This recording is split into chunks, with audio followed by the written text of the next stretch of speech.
네, 대통령은 또 대통령대로, 대통령실은 대통령실대로 고민이 큽니다만 여당인 집권 여당도 굉장히 지금 내용 속에 빠져 있습니다. 대통령 지지율 하락의 가장 큰 원인 중에 하나가 바로 여당 내에 이런 갈등 관계다라는 그런 설문응답이 있을 정도입니다. 자, 이준석 당대표 모레 윤리에서 본인들의 성비 의혹과 관련된 결론이 나죠. 과연 어떤 결론이 날지 초미의 관심사인데 어제는 침묵 모드로 일관했는데 오늘은 또 선택적으로 언론과 인터뷰를 하는 절제된 인터뷰를 하면서 이런저런 얘기를 좀 쏟아냈습니다. 이 모습들 화면으로 보겠습니다. 윤핵관들의 대표님 공격은 윤심과는 전혀 무관한 것입니까? 저는 거기에 대해서 어떤 판단도 하지 않습니다. 드러난 것만 보기에는 전혀 그런 징후가 없다. 대통령께서 당무에 개입한 징후가 없다. 이렇게 확실히 말씀드릴 수 있고 네. 다선 의원들도 있고 한데 소위 윤핵관이라 불리는 분들이 왜 그런 행동을 하느냐에 대해서 저는 알지 못한다. 윤리 징계 절차가 시작된 이후에 혁신위에 대한 공격도 그렇고 우크라이나 간 것도 무슨 제가 사적인 일정을 간 것처럼 공격이 들어오고 이런 것들은 윤리와 관계없이 소위 윤핵관이라고 하는 세력 쪽에서 들어오는 게 명백하지 않습니까? 그 윤리 상황에 대해서는 제가 전혀 모르고 또 알려고 하지도 않고 있거든요. 왜 그러냐면 윤리는 당원 당규상 독립된 기구입니다. 그래서 제가 그 윤리위원회에 대해서는 일체 언급을 안 하고 있습니다. 결론은 좀 빨리 났으면 좋겠다라든지 이런 희망사항도 내기가 좀 곤란하세요? 아니 결론을 빨리 내는 것이 중요한 게 아니라 정확하게 내는 것이 중요하죠. 신속 정확이 최선인데 예. 신속 최선이 정확인데 예. 그 신속보다는 정확이 더 저는 우선순위에 있다 이렇게 보고 있습니다. 자, 권성동 의원이 당 윤리위원회 회의나 아니면 어떻게 진행이 되고 있는지에 대해서는 전혀 관심이 없다. 또 관여할 수가 없다. 왜? 독립기구이기 때문에 이런 말씀을 하셨지만 신속보다는 정확이 더 중요하다라고 말씀하신 것은 바로 이준석 대표에 대한 징계가 섣불리 결론이 날 경우에 당이 더 큰 타격을 입을 수 있기 때문이다라고 하는 그런 전망, 분석이 아마 깔려 있는 것 같습니다. 박신영 의원님, 이준석 대표가 어제는 침묵을 지키다가 오늘 아침에는 선택적 언론을 통해서 이제 본인의 입장을 피력하고 있습니다. 딱 들어보면 딱 하나인 것 같습니다. 대통령은 윤핵관과 관련이 없다. 대통령의 뜻이 자신의 징계에 꽂혀 있는 게 아니다. 오로지 자신을 궁지로 몰아넣고 있는 것은 윤핵관들이다. 뭐 이렇게 결론이 나는 것 같아요. 그 부분을 자꾸 강조하는 것 같아요. 그렇죠. 이게 희생양으로 윤핵관들이 정치적 희생양으로 자기를 지금 표적화하고 있다. 이런 뜻인가요? 뭐 그런 메시지도 담고 있고 예. 또 한편으로는 윤심은 윤핵관들의 그런 행태와는 다르다. 이걸 강조하고 싶은 것 같아요. 예. 물론 이제 윤심에 대해서 판단하지 않겠다 이렇게 이준석 대표는 표현을 했지만 그 이전에 했던 인터뷰들이나 뭐 이런 것들을 보면 어쨌든 윤 대통령의 생각을 나도 아는데 예. 지금 윤핵관들이 이렇게 본인을 공격하면서 당에서 축출하려고 하는 그게 이제 대통령의 생각은 아닐 거다라는 예. 이제 일종의 이제 기대, 희망 이런 것들을 계속 표현을 하는 것 같고 예. 얼마 전에 이제 대통령이 스페인 갔다 귀국하는 길에 출국할 때는 배웅을 안 나가는데 귀국길에 마중을 예. 나가서 굉장히 깍듯하게 대통령과 또 김건희 여사를 맞이하는 그런 모습도 보였어요. 그리고 일각에서는 따로 만났다. 이런 보도도 일부 나오고 있습니다. 물론 예. 뭐 대통령실에서는 거기에 대해서 부인을 하긴 했습니다만 그런 걸로 봤을 때 지금 이준석 대표는 뭐 상당 부분 좀 어려운 처지에 놓여 있지 않습니까? 사면초가 상황이라고 봐도 예. 과언이 아니고 이런 상황에서 결국 어쨌든 윤심이 중요하지 않느냐 이 생각을 본인도 하는 것 같아요. 그래서 이 윤핵관들하고는 여전히 날카롭게 대립각을 세우지만 대통령의 뜻은 그와 다르고 대통령은 나의 징계를 원하지 않는다 이런 점을 자꾸 어필하는 것 같은데 실제 대통령의 뜻이 이준석 대표가 바라는 대로 그런지는 모르겠어요. 그런 거라면 이게 굉장히 중요한 이 국정 운영의 과제들이 있는데 여당이 저렇게 노이즈를 일으키는 걸 대통령이 과연 용납할까? 그런 면에서 대통령의 저런 침묵 내지는 당과의 거리 두기는 어쩌면 윤핵관들이 알아서 해라라는 사실상의 방관 내지는 동조일 수 있지 않겠나 이런 생각이 듭니다. 윤과 이런 문제에 대해 얘기한 적이 없다. 윤핵관 쪽이 의미를 부여한다. 뭐 이런 얘기도 좀 오늘 일부 언론과 인터뷰에서 좀 했습니다. 그러니까 윤석열 대통령의 의중, 윤심을 그나마 그래도 제일 잘하는 게 우리 김병민 위원장인 것 같습니다. 정말 대통령과 윤핵관은 관련 없어요? 대통령은 이준석 대표가 징계를 받느냐 안 받느냐는 관심이 없어요? 당무에 관심이 없어요? 정말 윤핵관들이 대통령을 팔아서 이준석 대표를 찍어서 내보내려고 지금 하고 있는 거예요? 이준석 대표 표현대로? 윤핵관이라고 하는 표현 자체가 이준석 대표를 통해서 만들어진 표현입니다. 그렇죠. 선거 때 보면 예. 익명으로 비판하지 말아라라고 얘기가 나오면서 핵심 관계자라고 하는 사람들의 문제를 예. 언급하고 그러면서 이제 당 대표로서의 당무를 사실상 거부하면서 선거에 중단 활동을 했었을 때 윤핵관과의 갈등 마찰이 있었던 것처럼 언급이 됩니다만은 여기에 대한 실체는 아무도 알 수가 없습니다.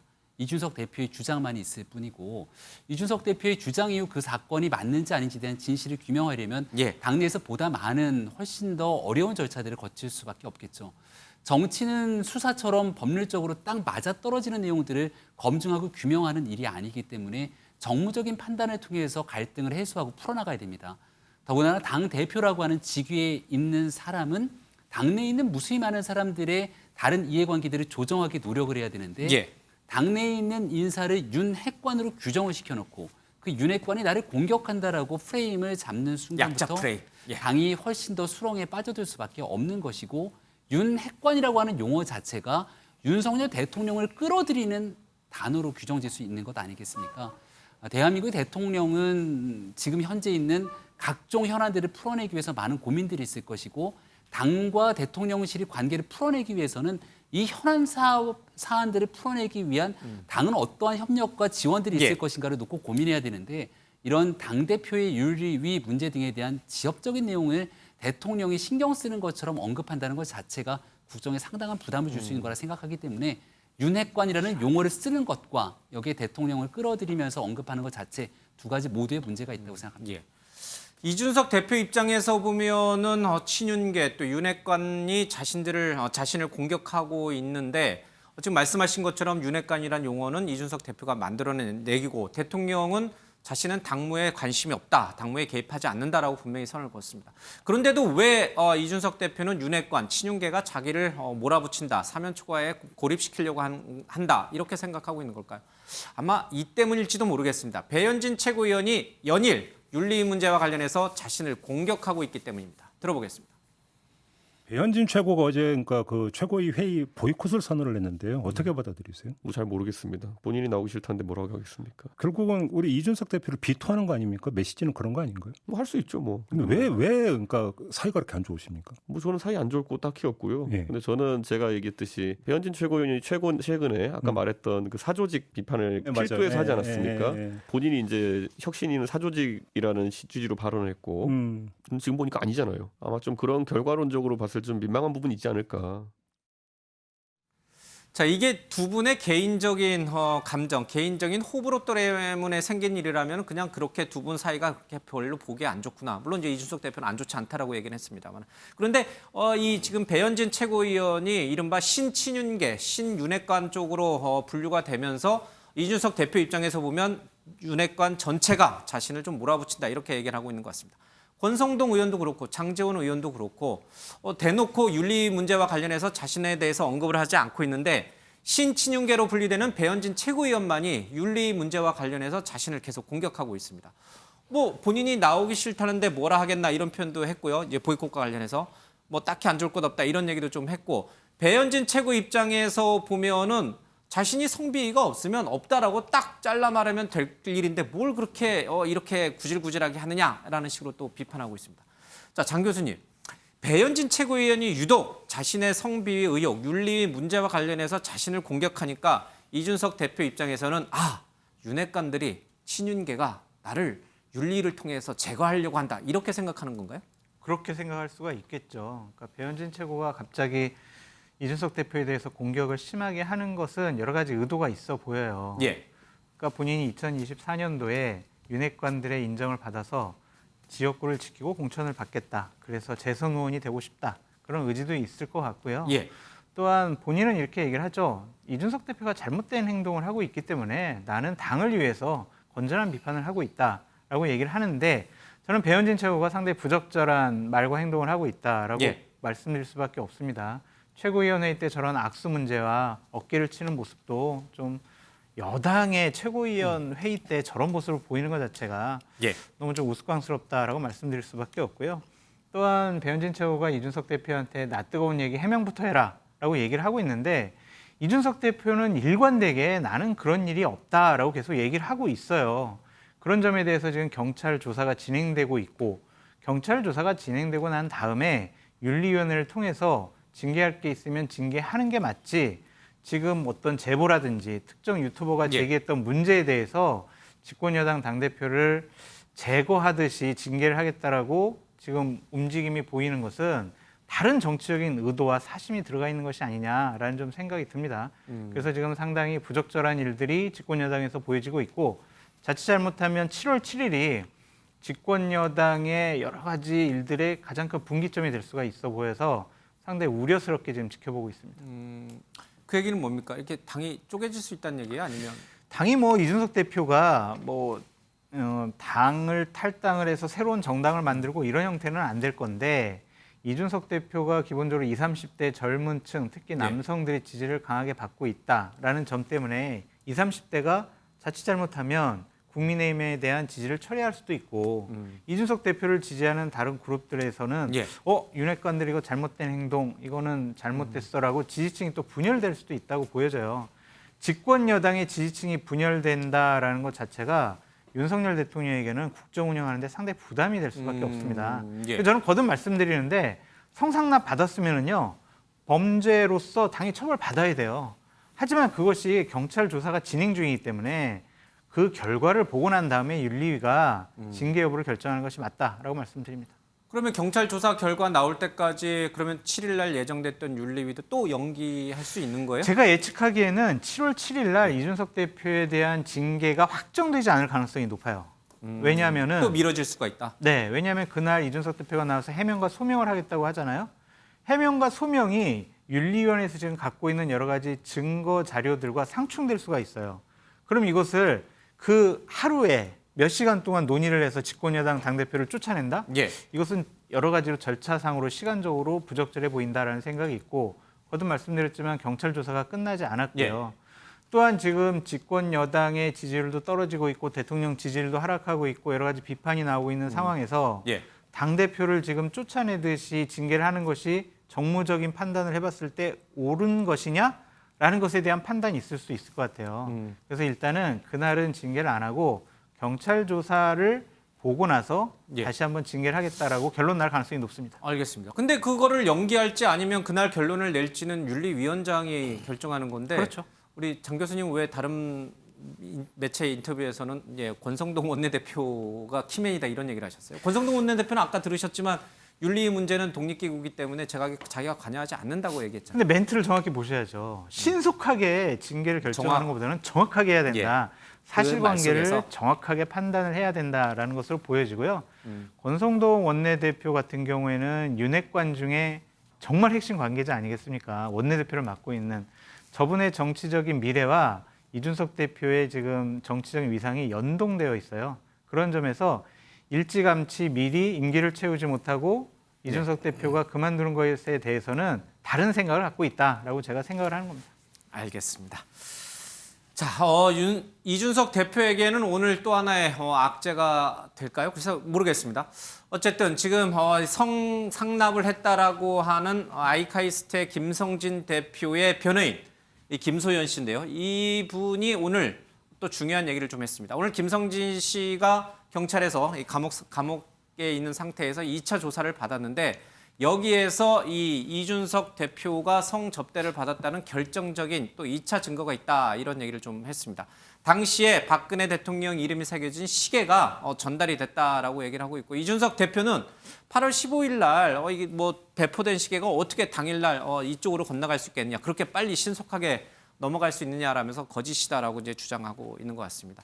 게다가 오늘 김소연 변호사는 리얼 이응 큐크라고 그렇다면 여기까지 이런 표현을 부채를 들고 나왔는데 이게 뭔지도 조금씩 더 살펴보도록 하겠습니다. 먼저 영상 보겠습니다.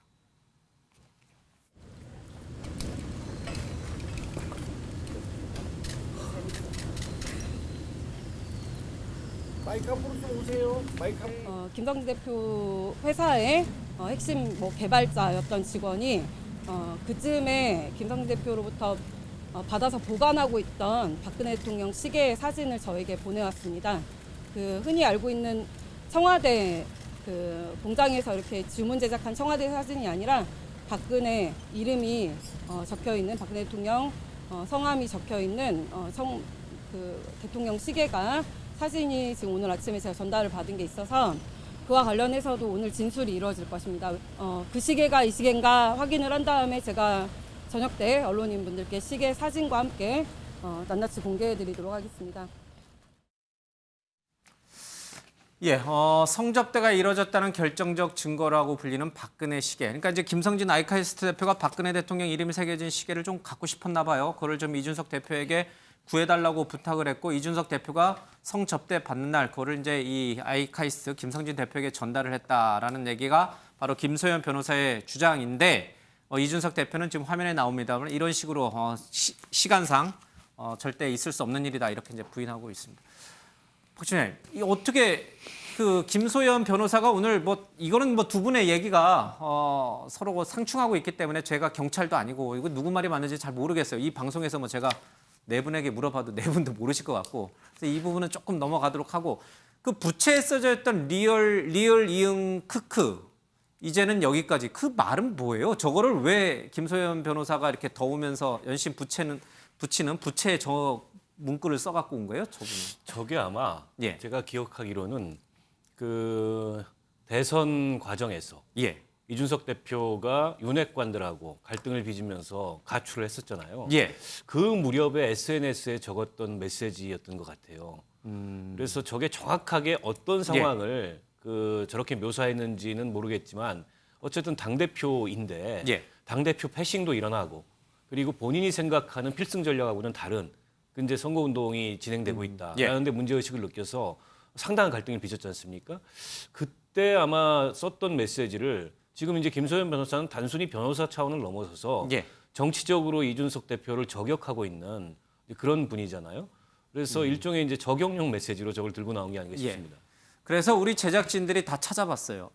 리얼 이응 크크는 어디서 나왔냐면 윤석열 대통령이 안철수 당시 후보와 단일화를 겁낸다라고 하는 안철수 의원 쪽에 얘기가 나왔을 때 레알 크크라고 하면서 약간 비판성, 조롱성으로 썼던 말이고요.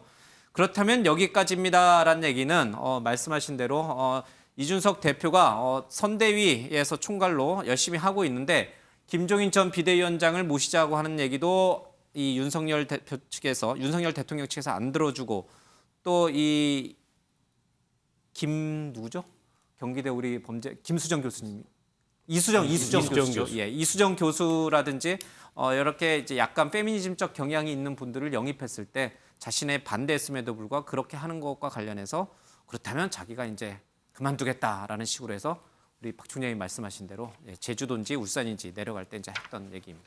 어쨌든 김소연 변호사가 그때 그거를 갖고 와서 이준석 대표를 다시 한번 저격했습니다. 자, 운명이 어떻게 될지 내일 모레 좀 지켜보도록 하겠습니다. 다음 이슈로 가겠습니다.